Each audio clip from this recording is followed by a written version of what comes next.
ಮಧ್ಯಪ್ರಾಚ್ಯಗಳಲ್ಲಿ ನಡೀತಾ ಇರುವಂತಹ ಯುದ್ಧದ ವಿಚಾರಕ್ಕೆ ಸಂಬಂಧಪಟ್ಟ ಹಾಗೆ ಅಮೆರಿಕ ಅಧ್ಯಕ್ಷ ಡೊನಾಲ್ಡ್ ಟ್ರಂಪ್ ಭಾಷಣವನ್ನ ಮಾಡಿದ್ದು ಇನ್ನೂ 2-3 ವಾರ ಯುದ್ಧ ಮುಂದುವರಿಸುತ್ತೇವೆ ಅಂತ ಹೇಳಿದ್ದಾರೆ.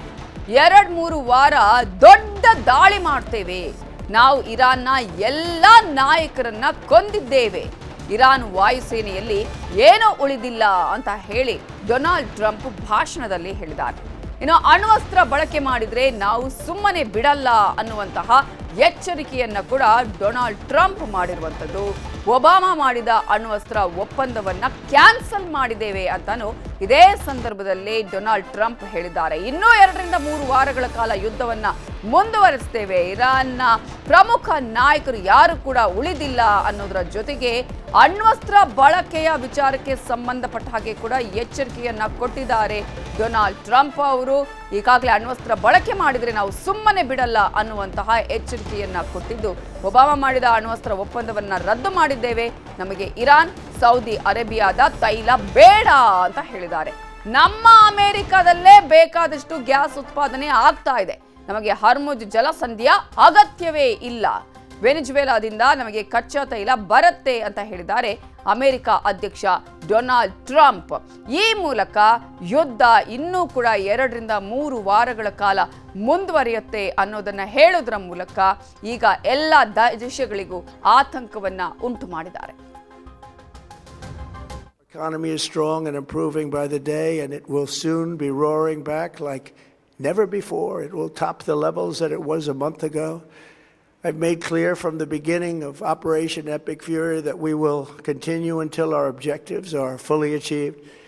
Thanks to the progress we've made, I can say tonight that we are on track to complete all of America's military objectives shortly, very shortly. We're going to hit them extremely hard over the next 2 to 3 weeks. We're going to bring them back to the Stone Ages where they belong. In the meantime, discussions are ongoing. Our economy is strong and improving.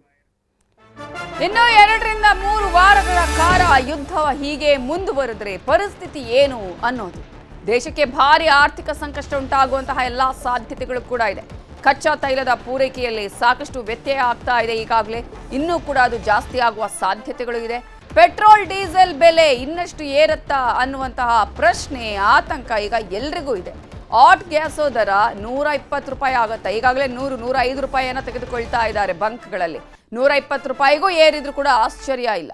ಇನ್ನು 2 ತಿಂಗಳು ಆರ್ಥಿಕ ಸಂಕಷ್ಟ fix ಅಂತಾನೆ ಹೇಳಲಾಗ್ತಾ ಇದೆ. ಇಂತಹ ಸಂದರ್ಭದಲ್ಲಿ ಇದೀಗ ಭಾರತ ಪರ್ಯಾಯ ಮಾರ್ಗಗಳನ್ನು ಕಂಡುಕೊಳ್ಳುವಂತಹ ಪ್ರಯತ್ನವನ್ನ ಮಾಡ್ತಾ ಇದೆ. ಜೊತೆಗೆ ಈಗಾಗಲೇ ನಿನ್ನೆ ಕೂಡ ಪ್ರಧಾನಿ ನರೇಂದ್ರ ಮೋದಿ ಅವರು ಇಂಧನ ವಿಚಾರಕ್ಕೆ ಸಂಬಂಧಪಟ್ಟ ಹಾಗೆ, ಕೊರತೆಯ ವಿಚಾರಕ್ಕೆ ಸಂಬಂಧಪಟ್ಟ ಹಾಗೆ ಸಚಿವರುಗಳ ಜೊತೆ ಕೂಡ ಸಭೆಯನ್ನ ಮಾಡಿದ್ದಾರೆ. ಆದರೆ ಇದೀಗ ಅಮೆರಿಕ ತೆಗೆದುಕೊಂಡಿರುವಂತಹ ಈ ಒಂದು ನಿರ್ಧಾರ ಜಗತ್ತಿನ ಹಲವು ರಾಷ್ಟ್ರಗಳ ಮೇಲೆ ಭಾರಿ ಪರಿಣಾಮವನ್ನ ಉಂಟು ಮಾಡ್ತಾ ಇದೆ. ಈ ಪರಿಣಾಮ ಎಲ್ಲಿ ಹೋಗಿ ಮುಟ್ಟುತ್ತೋ ಅನ್ನೋದು ಗೊತ್ತಿಲ್ಲ. ಕಾರಣ ಈಗಾಗಲೇ ನಮ್ಮ ದೇಶದಲ್ಲಿ, ಕರ್ನಾಟಕದಲ್ಲಿ ನಾವು ಎಲ್ಲಾ ಜಿಲ್ಲೆಗಳಲ್ಲೂ ನೋಡ್ತಾ ಹೋದ್ರೆ ಒಂದ್ ಕಡೆ ಸಿಲಿಂಡರ್ನಿಂದಾಗಿ ಉಂಟಾಗಿರುವಂತಹ ಹೋಟೆಲ್ ಉದ್ಯಮದ ಮೇಲಿನ ಪರಿಣಾಮ, ಮತ್ತೊಂದು ಕಡೆ ಈಗಾಗಲೇ LPG ಸಿಗ್ತಾ ಇಲ್ಲ ಅಂತ ಹೇಳಿ ಆಟೋಗಳು ನಿಂತಲ್ಲೇ ನಿಂತಿವೆ. ಯಾವ ಆಟೋ ಚಾಲಕರು ಯಾವ ಬಂಕ್ಗೆ ಹೋದ್ರೂ ಕೂಡ LPG CNG ಸಿಗ್ತಾ ಇಲ್ಲ ಅನ್ನುವಂಥದ್ದನ್ನ ನೋಡ್ತಾನೆ ಇದ್ದೀವಿ. ಕಚ್ಚಾ ತೈಲಗಳ ಪೂರೈಕೆಯಲ್ಲೂ ಕೂಡ ಸಾಕಷ್ಟು ರೀತಿಯಾಗಿ ಈಗಾಗಲೇ ಎಫೆಕ್ಟ್ ಆಗಿರುವಂಥದ್ದು. ಆಮದು ರಫ್ತು ವಿಚಾರ ಅಂತ ಹೇಳಿ ಬಂದ್ರೆ ಕಂಪ್ಲೀಟ್ ಆಗಿ ಏರುಪೇರ ಆಗಿದೆ. ಇದರಿಂದಾಗಿ ಅನೇಕ ಉದ್ಯಮಗಳ ಮೇಲೆ ಸಮಸ್ಯೆ ಉಂಟಾಗಿರುವುದು, ಪರಿಣಾಮವನ್ನ ಉಂಟು ಮಾಡಿರುವುದನ್ನು ನಾವು ಗಮನಿಸ್ತಾ ಇದ್ದೀವಿ. ಹಾಗಾದ್ರೆ ಇನ್ನೂ 2-3 ವಾರ ಇದೇ ರೀತಿಯಾಗಿ ಯುದ್ಧ ಕಂಟಿನ್ಯೂ ಆದರೆ ಆಲ್ಮೋಸ್ಟ್ ಎಲ್ಲವೂ ಕೂಡ ಬುಡ ಮೇಲಾಗುವ ಸಾಧ್ಯತೆ ಇದೆ. ಇದೇ ವಿಚಾರಕ್ಕೆ ಸಂಬಂಧಪಟ್ಟ ಹಾಗೆ ಮಾತನಾಡೋದಕ್ಕೆ ಆರ್ಥಿಕ ತಜ್ಞರಾಗಿರುವಂತಹ ಜೇಕಬ್ ಕ್ರಾಸ್ಟಾ ಅವರು ನಮ್ಮ ಜೊತೆ ಈಗ ಫೋನ್ ಸಂಪರ್ಕದಲ್ಲಿ ಜಾಯ್ನ್ ಆಗಿದ್ದಾರೆ. ಜೇಕಬ್ ಕ್ರಾಸ್ಟಾ ಅವರೇ ನಮಸ್ತೆ, ಗುಡ್ ಮಾರ್ನಿಂಗ್. ನಮಸ್ಕಾರ. ಜೇಕಬ್ ಕ್ರಾಸ್ಟಾ ಅವರೇ, ಈಗಾಗಲೇ ಇಷ್ಟು ದಿನಗಳ ಕಾಲ ಆದಂತಹ 34 ದಿನದ ಯುದ್ಧದಲ್ಲೇ ಭಾರತದಲ್ಲಿ ಸಾಕಷ್ಟು ಸಮಸ್ಯೆಗಳು ಉಂಟಾಗಿದೆ. ಆಲ್ಮೋಸ್ಟ್ 24 ದಿನಗಳಿಂದನೇ ನಾವು ಸಿಲಿಂಡರ್ ಸಮಸ್ಯೆಯಿಂದ ಇತರೆ ಸಮಸ್ಯೆಗಳಿಂದ ಬಳಲ್ತಾ ಇದೀವಿ. 2-3 ವಾರ ಇನ್ನೂ ಕಂಟಿನ್ಯೂ ಆಗುತ್ತೆ ಅಂತ ಹೇಳಿದ್ರೆ ಪರಿಣಾಮಗಳ ಬಗ್ಗೆ ಹೇಳೋದಾದ್ರೆ? ಈಗ ಟ್ರಂಪ್ನವರು ಇನ್ನು 2-3 ವಾರ ತನಕ ಇದನ್ನ ಕಂಟಿನ್ಯೂ ಮಾಡ್ತೀನಿ ಹೇಳಿದ್ರೆ, ಆವಾಗ್ಲೇ ಈಗ ಈ ವಾರ್ ಶುರು ಆಗಿ 33 ದಿವಸ ಆಯ್ತು. ಹೌದು. 3 ದಿವಸ ಒಳಗಡೆ ಕೊಮಿನಿಯನ್ನ ಸಾಯಿಸಿ ಆ ಬಂಕರ್ ಬಾಂಬ್ ಅನ್ನು ಹಾಕಿಸಿ ಅವ್ರೇನ್ ಧ್ವಂಸ ಮಾಡಿ ಫ್ಯಾಮಿಲಿಯನ್ನು ಧ್ವಂಸ ಮಾಡಿ 3 ದಿವಸದಲ್ಲಿ ಕ್ಲೋಸ್ ಮಾಡ್ತೀನಿ ಯುದ್ಧವನ್ನ ಹೇಳಿದವ್ರೀಗ 33 ದಿವಸ ಆಯ್ತು. ಇದರಿಂದ ಈಗ ವಾರ್ ಆಫ್ ಅಮ್ರೋಸ್ನಿಂದ ಬರುವ ಎಲ್ಲಾ ತೈಲಗಳು ಸ್ಟಾಪ್ ಮಾಡಿದ್ರು ಭಾರತ ದೇಶಕ್ಕೆ ಬರ್ತಾ ಇದೆ. ಆದ್ರೆ ಎಷ್ಟು ಬರ್ತಾ ಇದೆ? ಸಾಕಷ್ಟು ಬರ್ತಾ ಇಲ್ಲ. ಅಂತೂ ಈ ಪೆಟ್ರೋಲ್ ಮತ್ತೆ ಡೀಸೆಲ್ ಇದರ ಮೇಲೆ ಹೋಗುವ ಚಾನ್ಸ್ ಇದೆ. ಯಾಕೆ ಚಾನ್ಸ್ ಇದೆ ಅಂದ್ರೆ ಆ ಬೆಲೆ ರೇಟ್ ಜಾಸ್ತಿ ಆಗಿದೆ. ಅಂದ್ರೆ ಬ್ಯಾರೆಲ್ಗೆ $65 ಇದ್ದದ್ದು ಇವಾಗ ಸುಮಾರು ನೋಡಿ 105, 120, 190 ತನಕ ಹೋಗುವ ಸಾಧ್ಯತೆ ಇದೆ ಡಾಲರ್ಗೆ, ಒಂದು ಬ್ಯಾರೆಲ್ಗೆ. ಅದಲ್ಲದೆ ಅದು ಬೆಲೆ ಡಾಲರ್ ಬೆಲೆ $95 ಹೋಗ್ತಾ ಇದೆ. ಇದರಿಂದ ಕಠಿಣವಾಗಿ ನಮ್ಮ ಭಾರತದ ಆರ್ಥಿಕ ದುಸ್ಥಿತಿ ಮೇಲೆ ಬೀಳ್ತಾ ಇದೆ. ಇಲ್ಲಿ ಒಂದು ವಿಷಯ ತಿಳ್ಕೋಬೇಕು, $1 ಬ್ಯಾರೆಲ್ ಮೇಲೆ ಇನ್ಕ್ರೀಸ್ ಆದ್ರೆ ನಮ್ಗೆ 16,000ರಿಂದ 18,000 ಕೋಟಿ ತನಕ ನಷ್ಟ ಆಗುತ್ತೆ $1 ಇನ್ಕ್ರೀಸ್ ಆಗಿದ್ರೆ. ಇದು ಜಸ್ಟ್ ಇಮ್ಯಾಜಿನ್ ಮಾಡಿ. ಅಂದ್ರೆ ಭಾರತ ದೇಶ ಶಿಸ್ತಿನ ತಡ್ಕೊಂಡು ಈ ಡೀಸೆಲ್ ಮತ್ತೆ ಪೆಟ್ರೋಲ್ ಮೇಲೆ ಜಾಸ್ತಿ ಮಾಡಿಲ್ಲ. ಕಮರ್ಷಿಯಲ್ LPG ಮೇಲೆ ಮಾತ್ರ ಸ್ವಲ್ಪ ಮಾಡಿದ್ರೆ ಅದು ಸ್ವಲ್ಪ ಇವಾಗ ಹೋಟೆಲ್ ಇಂಡಸ್ಟ್ರಿ ಮೇಲೆ ಸ್ವಲ್ಪ ತೊಂದರೆ ಆಗ್ತದೆ. ಹೌದು ಹೌದು, ಆದ್ರೆ ಈ ಡೊಮೆಸ್ಟಿಕ್ ಮೇಲೆ ಮಾಡಿಲ್ಲ. ಆದ್ರೆ ಎಷ್ಟರ ತನಕ ಕಾಯಲಿಕ್ಕಾಗುತ್ತೆ? ಈಗ $1ಗೆ ಅವ್ರಿಗೆ 16,000 ಕೋಟಿ ಒಂದು ನಷ್ಟ ಆಗೋದಾದ್ರೆ $65 ಇದ್ದದ್ದು ಈಗ 190 ಆದ್ರೆ ಇವ್ರು ಏನ್ ಮಾಡ್ಲಿಕ್ಕೆ ಸಾಧ್ಯತೆ? ಅದು ಬಹುಶಃ ಒಂದು ವಾರ ತನಕ ಇವರು ವಾರ್ ಕಂಟಿನ್ಯೂ ಮಾಡ್ತೀನಿ ಅಂದ್ರೆ ಅಲ್ಲ. ಇಲ್ಲಿ ಇವಾಗ ಶ್ರುತಿ ಭಾರತದ ಈ ಆರ್ಥಿಕ ಸ್ಥಿತಿ ಏನಾಗುತ್ತದೆ ನೋಡಿ, ಇದು ಎಷ್ಟರ ತನಕ ಕಾಯಲಿಕ್ಕಾಗುತ್ತೆ? ಸ್ವಲ್ಪ ಕಷ್ಟ ಆಗುತ್ತದೆ ಅನಿಸ್ತದೆ. ಈ ಪೆಟ್ರೋಲ್ ಮತ್ತೆ ಡೀಸೆಲ್ ಜಾಸ್ತಿ ಆಗುತ್ತೆ ಇಡೀ ಅಂದ್ರೆ ಇವನ್ ಇನ್ಕ್ಲೂಡಿಂಗ್ US ನಲ್ಲಿ ಕೂಡ ನೋಡಿ ಒಂದು ಗ್ಯಾಲನ್ ಮೇಲೆ $4 ಇನ್ಕ್ರೀಸ್ ಮಾಡಿದ್ದಾರೆ ಒಂದು ಗ್ಯಾಲನ್ ಮೇಲೆ. ಭಾರತದಲ್ಲಿ ಮಾತ್ರ ಮಾಡಿಲ್ಲ. ಇದು ಅಂದ್ರೆ ಇನ್ಫ್ಲೇಷನ್ ಜಾಸ್ತಿ ಆಗುತ್ತೆ. ಇನ್ಫ್ಲೇಷನ್ ಕಂಟ್ರೋಲ್ ಮಾಡ್ಲಿಕ್ಕೆ ಅಂದ್ಬಿಟ್ಟು ಭಾರತ ತಡ್ಕೊಂಡಿದೆ. ಆದ್ರೆ ಎಷ್ಟು ದಿವಸ ತಡ್ಕೊಳ್ಳಿಕ್ಕಾಗತ್ತೆ? ಇದೊಂದು ಬಹಳ ಒಂದು ಚಿಂತಾಜನಕದ ಸ್ಥಿತಿ. ಈಗ ಈ ರೀತಿಯಾಗಿ ಆದರೆ ಸರ್, ನಾವು ಅನ್ಕೊಳ್ತೀವಿ ಕೇವಲ ಒಂದು ಉದ್ಯಮದ ಮೇಲೆ ಅಥವಾ ಒಂದು ವಿಚಾರಕ್ಕೆ ಒಂದು ವಸ್ತುಗಳ ಮೇಲೆ ಮಾತ್ರ ಆಗುತ್ತೆ. ಬಟ್ ಎಲ್ಲವೂ ಕೂಡ ಚೈನ್ ಲಿಂಕ್ ಇರುವಂತದ್ದು, ಒಂದ್ರ ಮೇಲೆ ಒಂದೊಂದು. ಈಗ ಕಚ್ಚಾ ತೈಲಗಳು ಕೂಡ ಆಗ್ತಾ ಇಲ್ಲ, ಇಲ್ಲಿಂದ ಆಗುವಂಥದ್ದು, ರಫ್ತಾ ಆಗುವಂಥದ್ದು, ಇದು ಯಾವುದು ಕೂಡ ಆಗ್ತಾ ಇಲ್ಲ ಅಂತ ಹೇಳಿದ್ರೆ ಎಲ್ಲದರ ಮೇಲೂ ಕೂಡ ಪರಿಣಾಮನೇ ಇಲ್ವಾ ಇದು ಅಂತ ನೋಡಿ. ಆ ಇಂಡಸ್ಟ್ರಿ ಮೇಲೆ ನೋಡಿ, ಯಾವ್ದು ಈ ಟೈಲರ್ ಮೇಲೆ ಹೊಂದಿಕೊಡುವ ಇಂಡಸ್ಟ್ರಿ, ಪ್ಲಾಸ್ಟಿಕ್ ಆಗ್ಲಿ, ಫಾರ್ಮಸಿಕಲ್ ಆಗ್ಲಿ, ಪೇಂಟ್ ಇಂಡಸ್ಟ್ರಿ ಆಗ್ಲಿ, ಇದರ ಮೇಲೆ ದೊಡ್ಡ ಹೊಡೆತ ಬೀಳ್ತಾ ಇದೆ. ಕರೆಕ್ಟ್. ಈಗಾಗಲೇ ಈ ರೀತಿ ಪಾಪ ಪ್ಲಾಸ್ಟಿಕ್ ಉದ್ಯಮದವರು ಕೂಡ ಹೇಳ್ತಾ ಇದ್ರು, ಅಂದ್ರೆ ಏನೂ ಸಿಗ್ತಾ ಇಲ್ಲ ನಮ್ಗೆ ಈಗ. ಹೌದು ಹೌದು, ಇದು ಈ ತರ ಮುಂದುವರೆದರೆ ಬಹುಶಃ ಈ ಆರ್ಥಿಕ ಸ್ಥಿತಿ ಎಷ್ಟು ತನಕ ಬದಲಾಗುತ್ತೆ, ಮತ್ತೆ ಕುಂದು ಕೊರತೆಗಳು ಎಷ್ಟು ಇಂಡಸ್ಟ್ರಿಗಳು ಆಗುತ್ತೆ ಅಂತ ಹೇಳಲಿಕ್ಕೆ ಸಾಧ್ಯನಿಲ್ಲ. ಆಮೇಲೆ ಈಗ ಇನ್ನೊಂದು ಚಿಂತಾಜನಕ ಸ್ಥಿತಿ ಏನಂದ್ರೆ, ಈಗ ಈ ತರ ಕಂಟಿನ್ಯೂ ಮಾಡಿದ್ರೆ ಇರಾನ್ ಅವರು ಈಗ ಥ್ರೆಟ್ ಕೊಟ್ಟಿದ್ದಾರೆ. ಏನೆಲ್ಲ US ಇನ್ವೆಸ್ಟ್ಮೆಂಟ್ ಪಶ್ಚಿಮ ಗಲ್ಫ್ ನಲ್ಲಿ ಇದೆಯೋ ದುಬೈ, ಗೂಗಲ್ ಆರ್ ಆಪಲ್ ಏನು ಇಂಡಸ್ಟ್ರಿಗಳು ಇವೆಯೋ ಅಲ್ಲಿ ಅದರ ಮೇಲೆ ದಾಳಿ ಮಾಡ್ತೀನಿ ಅಂತ ಹೇಳಿದ್ದಾರೆ. ಒಂದು ವೇಳೆ ಈ ತರ ಆದ್ರೆ ಆಮೇಲೆ ಅಷ್ಟೇ ಆ ಯುದ್ಧ ನಿಲ್ಲಲ್ಲ. ಅಂದ್ರೆ ಅವರು ನಾವು ಸತ್ತು ನಾಶ ಆದ್ರೂ ನಾವು ನೋಡಿ US ಅವ್ರಿಗೆ ಸರೆಂಡರ್ ಆಗಲ್ಲ ಅಂದ್ಬಿಟ್ಟು ಭಾಷೆ ಕೊಟ್ಟಿದ್ದಾರೆ. ಕರೆಕ್ಟ್, ಹೌದು. ಆಮೇಲೆ ಇನ್ನೊಂದು ವಿಷಯ ತಿಳ್ಕೊಬೇಕಾದ್ರೆ, ಇರಾನ್ ನಲ್ಲಿ ಈಗ ಇವನು ಟ್ರಂಪ್ ಹೇಳ್ತಾನೆ ನಾನು ಅವರ ಲೀಡರ್ಗಳನ್ನೆಲ್ಲ ಕೊಂದಾಕಿದ್ದೀನಿ, ಯಾರು ಲೀಡರ್ಗಳಿಲ್ಲ ಅಂತ. ಅಲ್ಲಿ I was told there are 9 levels of management Iran ನಲ್ಲಿ. ಯಾಕಂದ್ರೆ ಆವಾಗ ಯು ರಿಮೆಂಬರ್, ಇನ್ನು ಸದಾಮ್ ಹುಸೇನ್ ಇರುವಾಗ ಇರಾನ್ ಇರಾಕ್ ಆಗುವಾಗ ಅದು 10-12 ವರ್ಷ ವಾರ್ ನಡೆದಿದ್ದಾಗಿತ್ತು. ಆವಾಗ ಇರಾನ್ನವರು ಎಲ್ಲ ಆರ್ಮ್ಸ್ ಅಂಡ್ ಅಮ್ಯುನಿಷನ್ ಸ್ಟೋರ್ ಮಾಡಿ ಇಟ್ಕೊಂಡಿದ್ದಾರೆ.